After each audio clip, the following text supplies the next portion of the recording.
And now for more on the latest, as Israel has carried out strikes in Gaza, we are joined by Mr. Osama Nazzal, head of Palestine International Broadcast, live from Jenin in occupied West Bank. Thank you for joining us, sir. So my first question, Mr. Nazzal, despite the U.S. brokered ceasefire, Israel strikes continue in Gaza. What is the latest situation on the ground?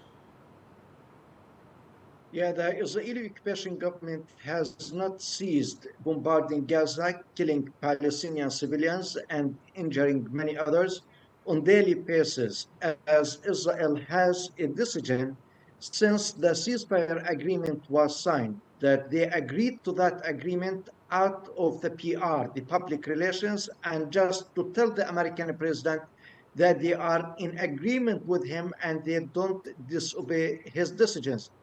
But internally and domestically, the Israeli occupation government has a decision to continue attacking Gaza, killing more people, and the evidence to that is the fact that Israel killed more than 1,000 Palestinian citizens since the ceasefire agreement in October of the past year and injuring thousands others.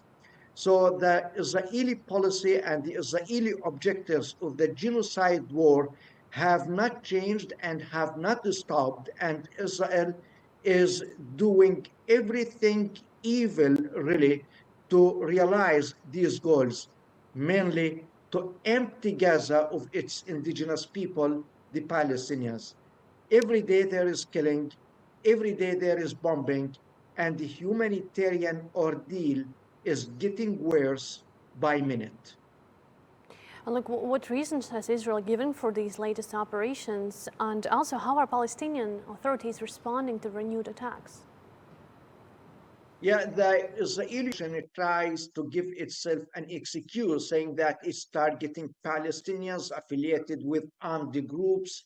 But when it comes to the truth and to the Palestinian reports and the Palestinian hospitals, most of those targeted and killed are civilians living in the tents of displacement after they lost their homes to the Israeli bombing. And if any journalist or any person interested in finding the truth, visiting these hospitals or scrutinizing the situation in Gaza, they will discover that most of the victims, almost all the victims, are civilians and they have nothing to do with the armed groups or with the military activities.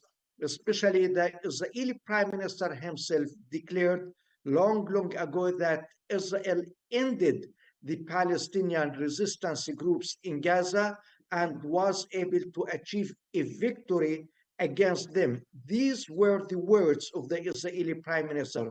So what they are doing now is just attacking the civilians for the major purpose that they said, which is to empty Gaza of its people and replace them with Israeli colonists. All right. Well, thank you so much for your updates, and thanks for joining Asia One. We really appreciate your time.